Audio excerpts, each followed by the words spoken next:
what the impact was nationally from that finding. So hopefully New York can continue to be a leader in catching the mistakes and reversing them as soon as possible. Thank you. I have one quick question for the doctors. When we're looking at measuring radiation from the Geiger counters that are being used in this Chemung landfill, have you looked at how they're measuring the radiation? Yeah. Most of the damage that occurs from the Marcellus is alpha. The cameras measure only gamma, and that's a very small part of it. And it has to go through the steel-lined walls of the truck in order to get to the gamma camera. So it's an indirect measurement. This is a piece of Marcellus shale. See, it looks like a piece of coal. It's black, and this is going to produce alpha radiation, and the alpha radiation is stopped by this container. It's not going to come out of there. There's radon in there, maybe, but the gamma will go through this and go through the wall over here, and they're using that as a surrogate to measure it. Now, Mr. Abraham mentioned that when they stopped the truck, they went inside of the truck and then they measured the radiation inside the truck. And if you really want to know how much radium you have, you're going to have to get to the material and not have it being blocked by a steel wall of a truck or some other kind of thing. And also, we don't know how they're measuring those cameras. The ones in Chemung are right at the scales. And we don't know what's going on there because there's somebody in the scale trying to determine. Is the DEC collecting those radiation measurements? Not necessarily. They're only there intermittently to see what's going on. But the So landfill doesn't the have to. landfill people themselves, they're keeping score. The Fox and keeping score. One more brief. Just I have to leave, so I just want to I remember the lead paint poisoning, and this reminds me of this because it was stubbornness about recognizing its toxicity, and I was still struggling with it in terms of so many of our homes still infested with that paint, which was supposed to be a good thing, especially at night. So I want to express my appreciation for the work you've been doing and to my colleagues for the legislation, but I got to go to work. Let me say one thing about the lead. There is no safe level of lead. Exactly. There is no safe level of radiation. Exactly. Because it's cumulative. I've been trying to tell the same thing to the government. Well, before I began my career in pulmonary medicine as physician to Congress in Washington. And I can tell you, after sitting there with the congressman, the senator, the Supreme Court, the vice president, one-on-one, 12 hours a day, it's a difficult thing to do. Thank you. Thank you very much. Keep the faith. Thank you very much. I'm sorry I missed a little piece of the testimony, but I very much appreciate your being here with us today. Our third panel will be looking at local government, municipal, other initiatives from other municipalities. We have with us Ellen Weininger, Educational Outreach Director at Grassroots Environmental Education, Catherine Borja, Majority Leader of the 9th District of Westchester County Board of Legislators, and Nadia Steinzer, Eastern Program Coordinator, Oil and Gas Accountability Project at Earthworks. Thank you so much for being here. No, Catherine is not here. Okay. And if we could start with Ellen then. Thank you very much. Thank you so much for being here. And we've been joined by Senator George Lennon. Oh, we We have did look over here. Yeah. Good afternoon, and thank you so much for this opportunity to address the New York State Senate Democratic Conference and your support on this very critical issue. My name is Ellen Weininger. I'm the Educational Outreach Director for Grassroots Environmental Education.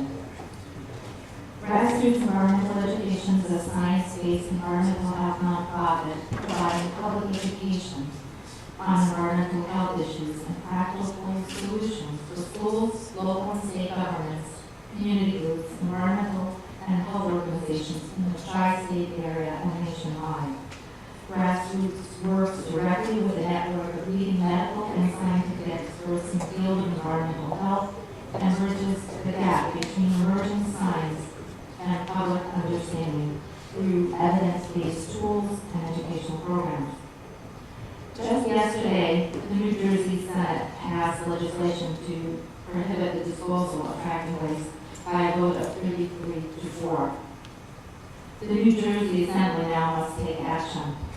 Vermont has a ban on fracking waste, and Massachusetts is poised to prohibit fracking waste. Last week, the state of Connecticut enacted a 3-year moratorium on the storage and disposal of fracking waste, just at the closing of its legislative session. Here in New York State, while Senators Dixon and Patrick crucial fracking waste ban legislation language, 12 New York counties, Westchester, Nassau, Suffolk, Rockland, Albany, Putnam, Ulster, Orange, Erie, Oneida, Onondaga, and Snohomish counties have enacted legislation to prohibit fracking waste. In many instances, passage of the legislation was unanimous. Recognition by legislators that this is not a Democratic issue or a Republican issue. It is an urgent public health issue, and that is actually a quote from the chairperson of the majority Republican county legislature in Putnam County after the unanimous passage of legislation there last year. With huge void left by federal and state governments to address this immediate public health threat posed by toxic radioactive fracking waste, county legislators have stepped in to take protective measures to safeguard the local water and food sheds and the health and safety of their constituents, their most fundamental responsibility as public officials. Other New York counties and municipalities are beginning to follow their lead. New York State needs the most comprehensive fracking waste ban legislation that is at least as protective as the best county legislation that has already been enacted and does not preempt these county laws. We had hoped that we would be able to present a very short 5-minute video during this testimony, a video that was produced by Grassroots Environmental Education called No Second Chance. And I understand that the audio is not available here this afternoon, but I will tell you that copies have been supplied to you. And there's also a link online, which is part of this testimony. The film is available online. And it features interviews with county legislators from New York State talking about their decision to prohibit the procurement, acquisition, storage, processing, and application and disposal of oil and gas drilling waste byproducts in their respective counties. And it's quite a compelling short film and drives home the point, no matter who you are and what side of the aisle you sit on, this is a public health issue. Whether or not high-volume hydraulic fracturing is permitted in New York, highly contaminated radioactive hydrofracking waste and its constituents pose an immediate public health threat in the state due to the ongoing acceptance of radioactive fracking waste byproducts from Pennsylvania and from over 6,000 active low-volume fracking wells in upstate New York. The disposal of wastewater treatment plants, landfills, and road applications such as de-icing and dust suppression.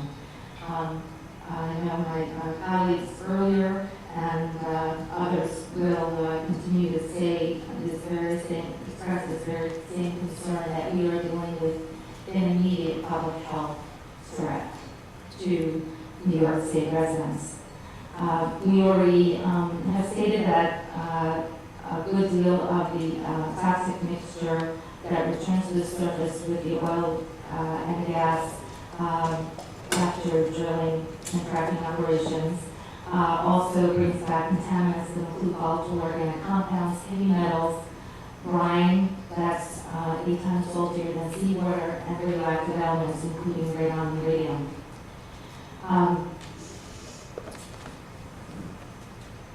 Produced water or fracking brine has high levels of chlorides and bromides and contains toxic heavy metals.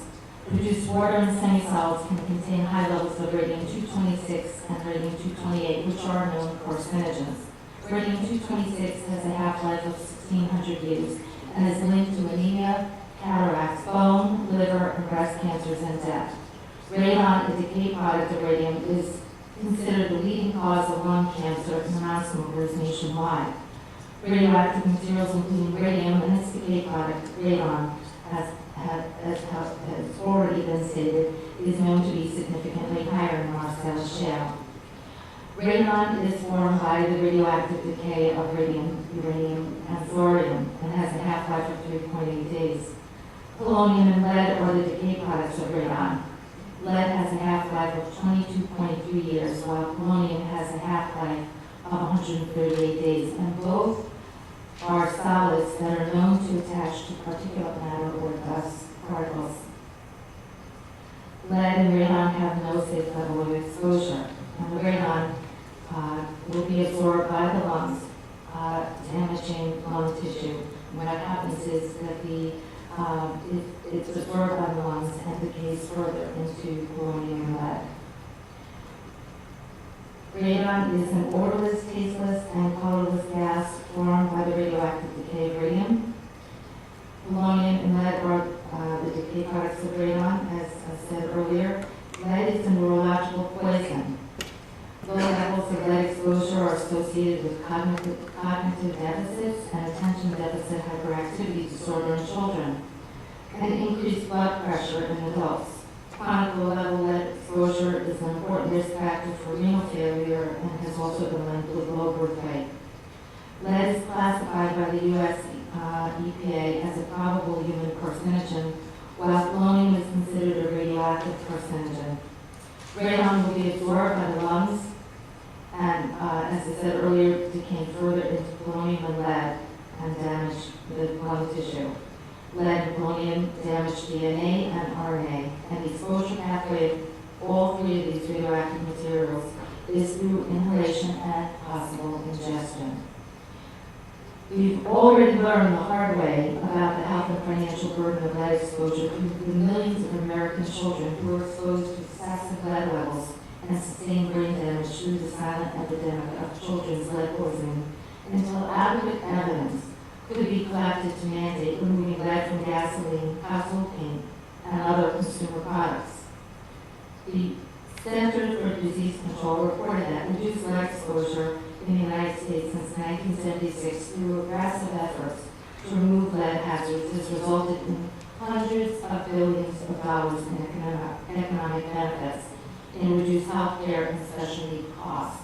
It's ironic that here we sit today and we're talking about lead as a potential exposure once again to our children and revisiting this issue over and over and over again. In the report Consideration of Radiation and Hazardous Waste Produced from Horizontal Hydrofracking by Ivan White, the staff scientist for the Congressionally Commissioned National Council on Radiation Protection, he states, in April of 1999, the New York State Department of Environmental Conservation Division of Solids and Hazardous Materials, assisted by representatives from 16 oil and gas companies, conducted an internal investigation entitled An Investigation of Naturally Occurring Radioactive Materials in Oil and Gas Wells in New York State. The report concluded that drill cuttings and wastewater from oil and gas drilling operations do not constitute a health risk for the state's residents, nor present a potential degradation of the state's environment.